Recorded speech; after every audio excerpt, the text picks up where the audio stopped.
வந்து நம்ம key rice செய்வது எப்படின்றத பார்ப்போமா.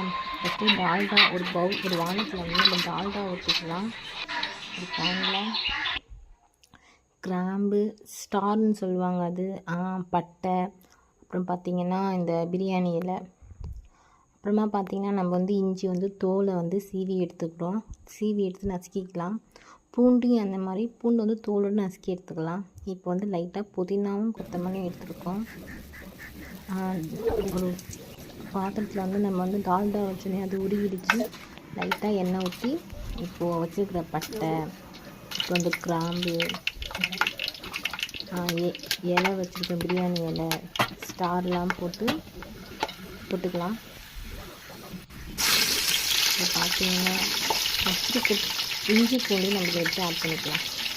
2 பச்சை மிளகாய், புதினா கொத்தமல்லி கட் பண்ணிக்கிறேன், அதையும் எடுத்துக்கிறேன்.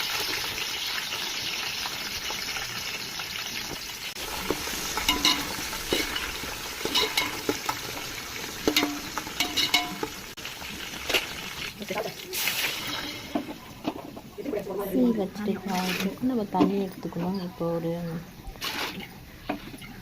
3 படி அரிசினா 6 படி தண்ணி எடுத்துக்கணும். ரொம்பவும் குழஞ்சிடக்கூடாது, அதை நீங்கள் கொஞ்சம் பார்த்துக்கோங்க. இப்போ லைட்டாக கல் உப்பு போட்டுக்கலாம்.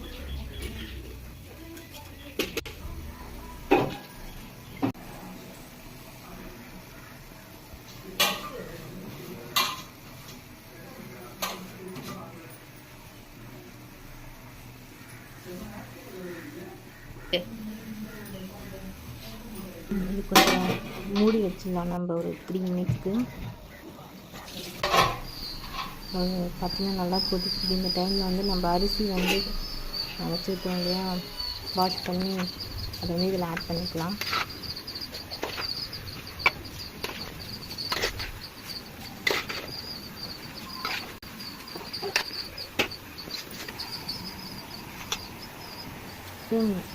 இதை வந்து பார்த்துக்கோங்க, இதுதான் இருக்கணும். கடலி நம்ம வந்து க்ளோஸ் பண்ணி மூடி வச்சிடலாம். இந்த மாதிரி நல்லா கொதிச்சு வந்து பார்த்தீங்களா, இன்னும் கொஞ்சம் லைட்டாக வேகணும். இது ஒரு 5 மினிட்ஸ் போட்டு வச்சுக்கணும். அப்புறம் பார்த்தீங்கன்னா உங்களுக்கு கீ ரைஸ் ரெடி. நீங்களும் ட்ரை பண்ணி பாருங்கள் ஃப்ரெண்ட்ஸ்.